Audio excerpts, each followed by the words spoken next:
Hola, bienvenidos a una nueva parte de este recorrido que estamos haciendo por la proposición incluida en la oración compleja. Y en esta parte lo que vamos a hacer va a ser relacionar todo lo que hemos aprendido sobre tipos de sintagmas, tipos de proposiciones incluidas, funciones sintácticas, para aplicarlos al análisis de la oración. Para eso, en primer término, lo que haremos será construir un panorama general sobre el proceso de análisis gramatical en el sentido de cómo nos ubicamos frente al análisis de la oración, sabiendo que aquella oración que vamos a analizar es muy probable que sea una oración compleja. Los invitamos para asomarnos a este panorama general al primer pizarrón virtual que tenemos preparado para esta oportunidad.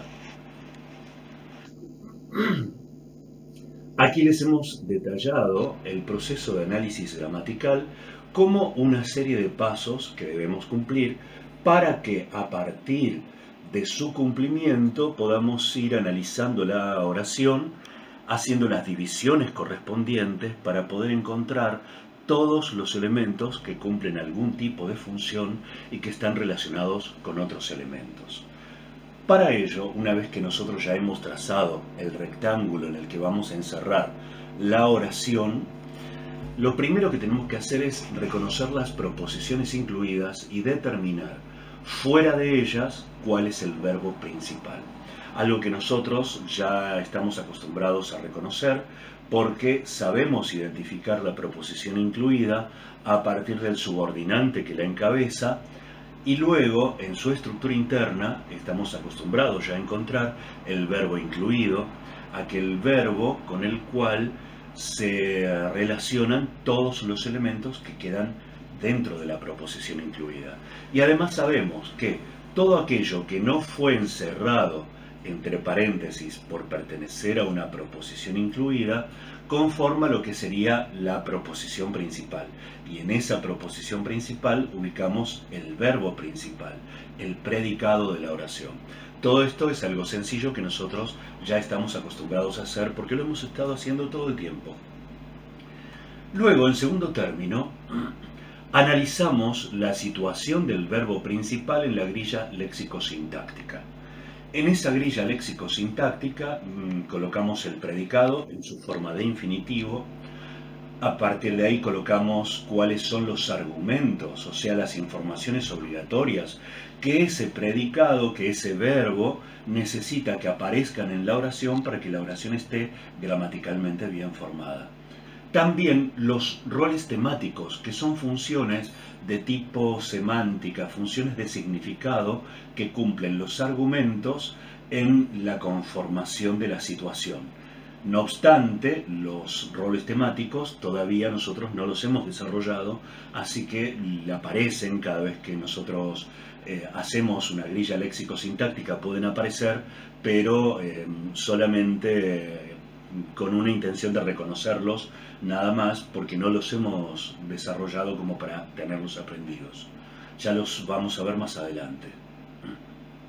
Finalmente, las funciones sintácticas, que ustedes están ya acostumbrados a relacionar con los argumentos. Entonces, el argumento principal, el que va a ascender a la posición principal de la oración, el que va a ser sujeto, va a cumplir la función sintáctica de sujeto, sintagma nominal, y luego tendremos los complementos que ese verbo requiere en su estructura de significado, que podría ser el complemento directo, el complemento indirecto, el complemento régimen, el complemento locativo. En tercer término, vamos a ubicar en la oración los constituyentes de la oración, los constituyentes de O, en función del verbo. Y esos constituyentes son el sujeto, el verbo principal o el predicado, los complementos, aquellas informaciones obligatorias de los argumentos que debían descargarse en ciertos complementos obligatorios que van a aparecer en el sintagma verbal, y los adjuntos que aparecen en el sintagma verbal como circunstancias del contexto o explicaciones adicionales que el hablante agrega pero que no son obligatorias según la estructura de significado de la grilla léxico-sintáctica. Ahora bien, Lo que tenemos que tener en cuenta muy claramente acá es que solamente el sujeto, el predicado y los adjuntos, el sujeto, el predicado, los complementos y los adjuntos son los constituyentes de la oración en función del verbo. Es decir, son los elementos que constituyen la oración, que pertenecen a la oración. Que el sujeto estará aparte, por eso dividimos la caja, el rectángulo, dividimos a lo que corresponde al sintagma nominal y el resto es el sintagma verbal, y dentro del sintagma verbal ubicaremos al predicado, a los complementos y a los adjuntos. Porque la oración se constituye a partir de esta relación entre sintagma nominal y sintagma verbal. Sintagma nominal, el sujeto; sintagma verbal, predicado, complementos, adjuntos. Pero no pertenecen a la oración si es que aparecen ciertos elementos, como los que vamos a ver acá, los que son los modificadores externos a la oración. Es decir, elementos que modifican a la oración desde afuera. Y vamos a recordar cuáles son esos modificadores externos a la oración. Aquellos que deben ser quitados de la oración en sentido estricto, que es solamente sintagma nominal y sintagma verbal, porque modifican a la oración como un conjunto y no pertenecen ni al sintagma nominal ni al sintagma verbal. Esos elementos son el enlace transoracional, ET. El enlace transoracional es normalmente un coordinante que aparece al comienzo de la oración en sentido tradicional y que lo que está haciendo es unir a esa oración con la oración anterior o con alguna parte del texto anterior en que se encuentra. Por ejemplo, supongamos nosotros que nos encontramos con un enlace transoracional en una oración que comienza diciendo: y él leyó la carta. Y el coordinante y, como coordinante, ¿qué es lo que hace? Une elementos que están al mismo nivel. ¿Cuáles son los elementos que une? Une a esta oración, él leyó la carta, con la oración anterior. Entonces es un enlace, un elemento de unión, de conexión, que une a la oración con lo que está más allá de la oración. Por eso es un enlace transoracional, lo que está más allá de la oración, por ejemplo, la oración anterior. Entonces, si tenemos como clase de palabras un coordinante con el que empieza la oración, sabemos que ese coordinante no pertenece ni al sintagma nominal ni al sintagma verbal, sino que está uniendo la oración con otra oración. Eso es el enlace transoracional. Por otro lado, el modificador de la modalidad, MM. El modificador de la modalidad es un elemento que aparece generalmente al comienzo de la oración, pero si no aparece al comienzo de la oración, aparecerá intercalado en el medio de ella, pero separado por comas, para poder indicar una evaluación que hace el hablante sobre el contenido de lo que dice la oración. O sea que, ¿cómo modifica el modificador de la modalidad a la oración?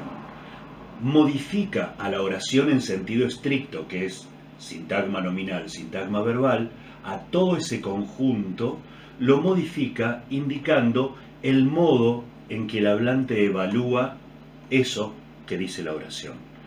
Por ejemplo, supongamos que nos encontramos con una oración que dice: afortunadamente, coma, la clase terminó.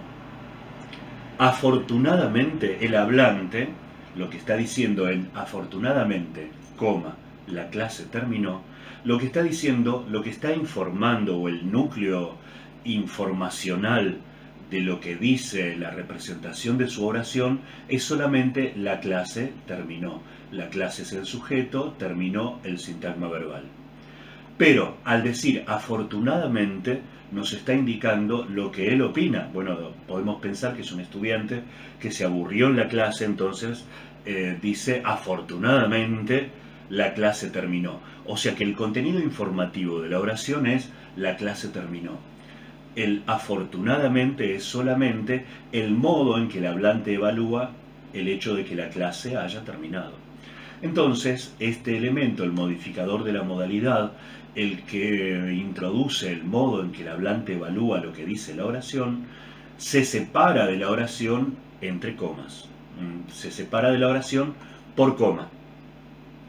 Y es un modo de evaluación del hablante sobre el contenido de la oración.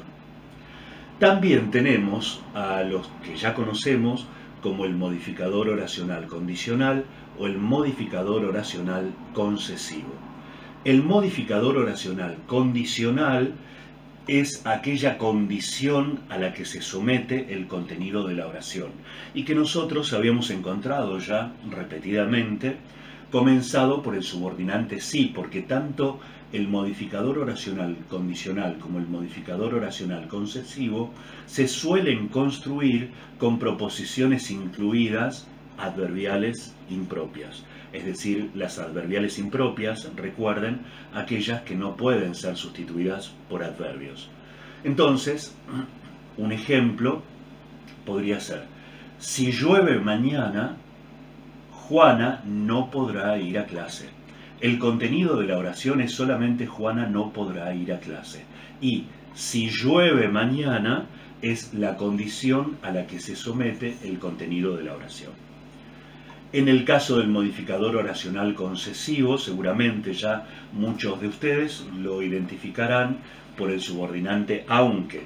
Aunque mañana llueva, Juana irá a clase. Ahí lo que está sucediendo es que el contenido de la oración es Juana irá a clase. Y el hablante lo que hace es reforzar la afirmación de que Juana irá a clase a través del modificador oracional concesivo Juana irá a clase aunque llueva.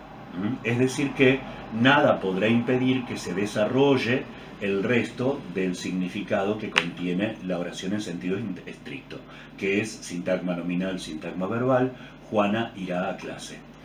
Tanto el modificador oracional condicional como el modificador oracional concesivo se separan por coma de la oración en sentido estricto. O sea que, si aparece algunos de esos elementos que son modificadores externos a la oración, deben ser quitados de la caja en la que estamos encerrando la oración porque no pertenecen a la oración en sentido estricto. No forman parte ni del sintagma nominal ni del sintagma verbal.